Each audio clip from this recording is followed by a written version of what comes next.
आणि सोबत भाकरी. Very good. म्हणजे आज सगळ्यांच्या डब्यामध्ये कारल्याची भाजी आणि भाकरी पाहायला मिळणार आहे. मला सांगा, हे कारलं एक भाजीचा प्रकार आहे, मग ती भाजी झाडाला लागती का वेलाला लागती सांगा? वेलाला. म्हणजेच कारलं वेलवर्गीय भाजी आहे. त्याची चव कशी असते? कडू. का बरं कडू असेल सांगा बरं? कारण तो पदार्थच मूळचा कडू आहे. प्रत्येक भाज्यांची फळांची चव त्याची वेगळी आहे. त्यामुळे कारल्याची त्याची चव कशी आहे? कडू आहे. बघा, हे कडू कारलं जरी चवीला कडू असलं तरी त्याचे फायदे मात्र गोड आहेत बरं का. आणि हे सगळे गोड फायदे तुमच्यापर्यंत जाऊ दे, आहारातून तुमच्या आरोग्याला मिळू दे, म्हणून आज आपण आपल्या वर्गामध्ये कारल्याची भाजी आणि भाकरी हा पौष्टिक डबा उपक्रम ठेवलेला आहे. सगळ्यांनी आणले ना कारल्याची भाजी? बघा, आता पावसाळा ऋतू चालू आहे आणि तुम्ही सगळे पाहताय बाहेर धो धो धो धो पाऊस पडतो. पावसामुळे आपण आजारी पडतो. ताप, सर्दी, खोकला, पोट बिघडणं हे सगळे आजार चालू होतात. या सगळ्या आजारावर औषधी उपाय म्हणून कारल्याची भाजी उत्तम आहे बरं का. आपल्या आरोग्यासाठी उत्तम आहे.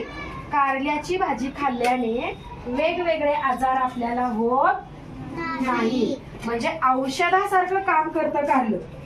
आरोग्य सुदृढ राहतं, वेगवेगळे आजार होत नाही, पोट साफ होतं, त्वचा निरोगी राहते, आपल्या शरीरातली शक्ती वाढवतं. म्हणजे किती सारे फायदे आहेत बघा. म्हणजे हे कडू कारलं आपल्या आरोग्यासाठी गोड आहे का? आहे ना. प्रत्येकाच्या आईनं बाजारातून जाऊन कारल्याची भाजी आणली, शाळेत डबा द्यायचा आहे म्हणून अगदी मनापासून केले. म्हणजे या कडू कारल्यामध्ये आईचं प्रेम सुद्धा उतरलंय. म्हणजे आता कारल्याच्या भाजीत दुप्पट गोडवा, आरोग्यासाठी गोडवा आहेच आणि आईच्या प्रेमाचा गोडवा सुद्धा त्यामध्ये उतरलाय. मग आईचा गोडवा असणारी आजचा डब्बा भाजी भाकरीचा तुम्ही सगळेजण फस्त करणार आहात? आहे ना मज्जा आज? मग सगळे बघू, जरा डब्बा उघडा बरं, मला बघू दे सगळ्याची कारल्याची भाजी.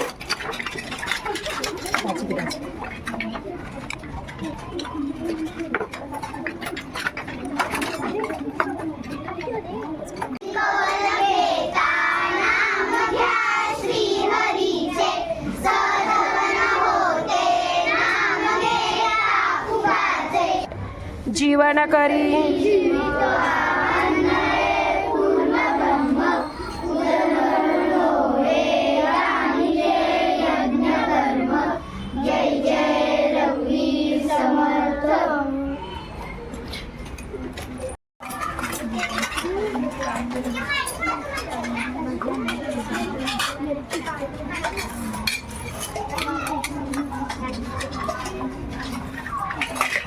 आणले ना कारल्याची भाजी? छान.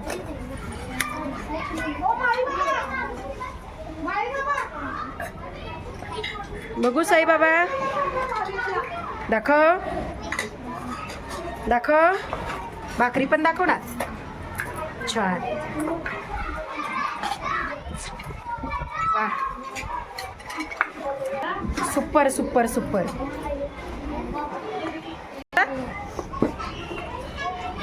सुपर छान लागते. बघू ग. वा, छान छान छान छान. मस्त मस्त. माही कशी आहे भाजी? अशी कर. बघू. छान. जालीची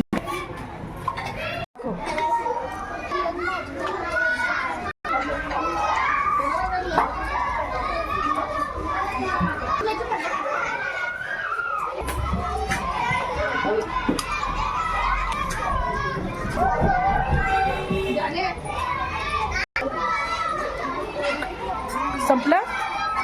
वा, डबा संपवला. छान.